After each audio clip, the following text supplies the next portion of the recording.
So what's up, everybody? This is your boy Jonathan on my way to work. So I wanted to tell you, I wanted to talk about, expressing one's sexuality today. And it's very important that one is able to express their sexuality.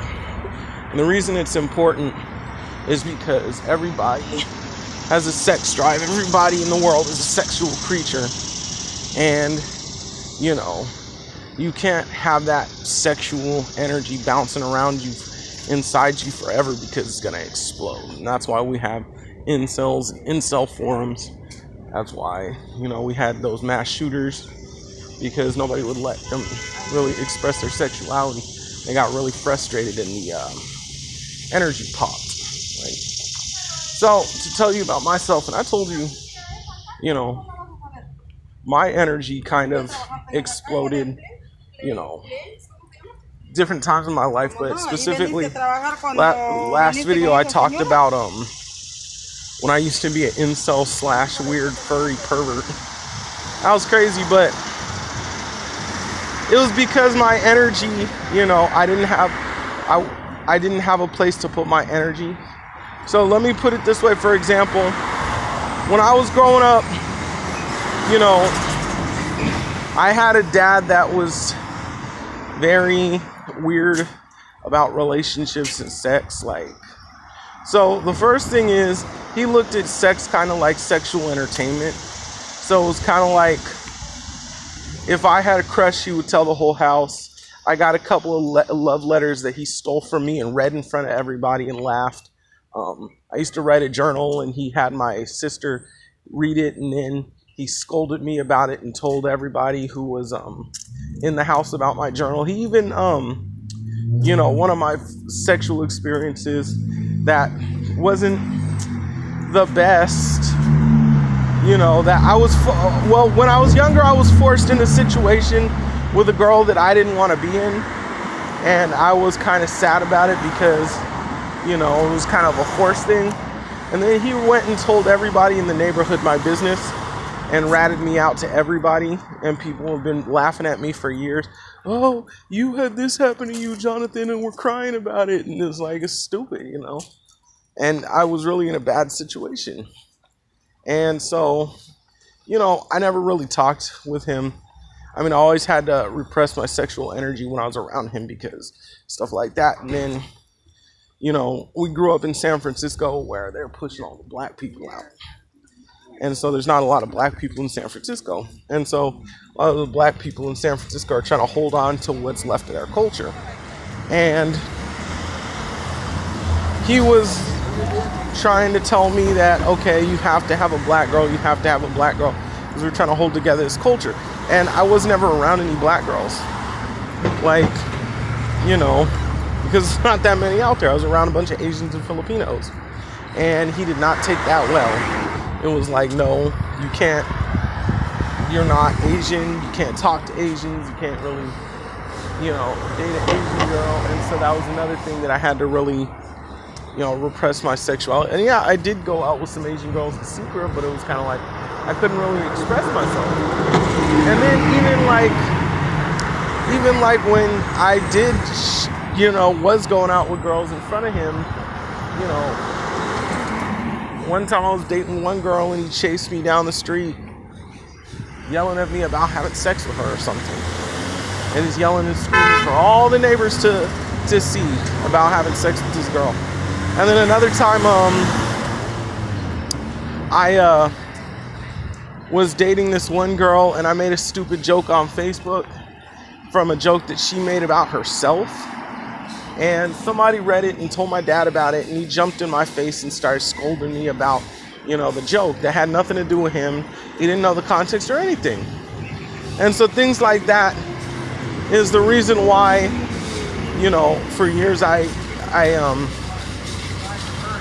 kind of had the same issue as you guys on and off because of stuff like that. And then, other perfect examples is like when I was a dancer, it's the same thing. It's like, there's not a lot of girls in San Francisco. And, well, let me put it this way.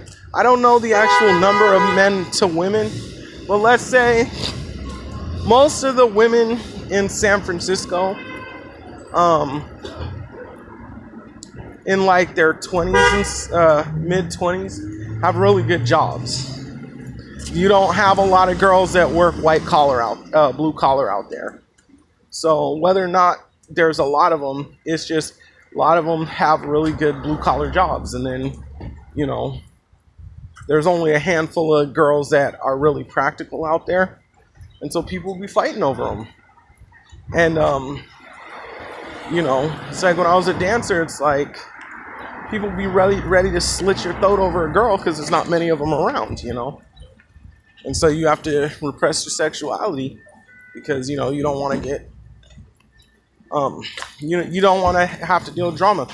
And even you know, when I was forced into Christianity, it's the same thing. It's like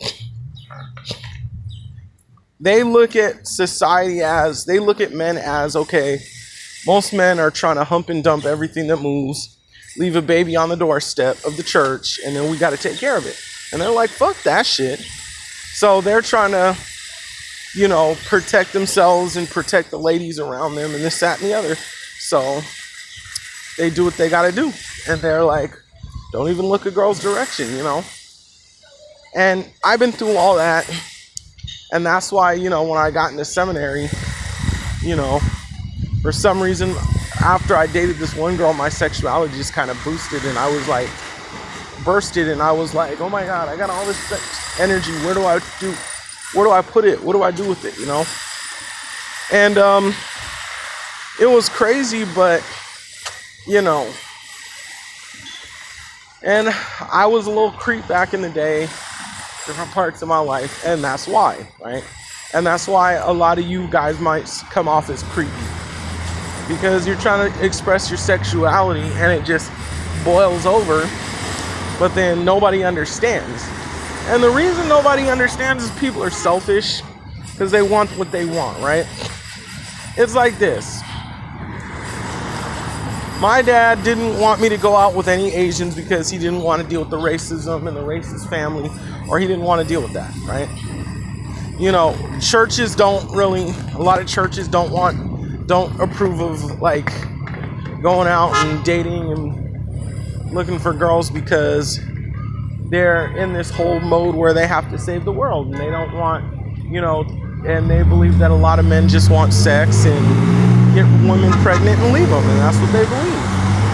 And you know, it's just a lot of stuff like that. There's superficial women, you know, who want what they want. There's also people who have friends, and when you have friends, you get an emotional connection to your friends, and then you don't want people to talk to them, because if they get hurt, it's like, you know, you actually set up your friend for failure. And so that's why a lot of people don't really introduce their friends like that.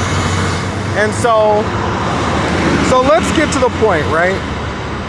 So what are some ways that you can express your sexuality? And I've been talking about this before. I think you should focus on practical women. Like I said, with the online dating video, you know, hit up some black ladies, some older black ladies. They'll love you, they'll be with you, whatever. You know, search for girls with white collar jobs. You know, don't be so focused on the girls who have the cushy office jobs. You should focus on a girl who works at In-N-Out or something, or go to the Target. There's always hot babes at the Targets.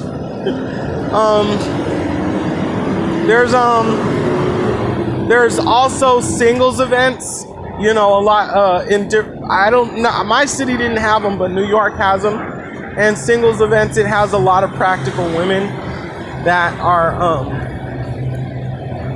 that, you know, can't find a man because of whatever.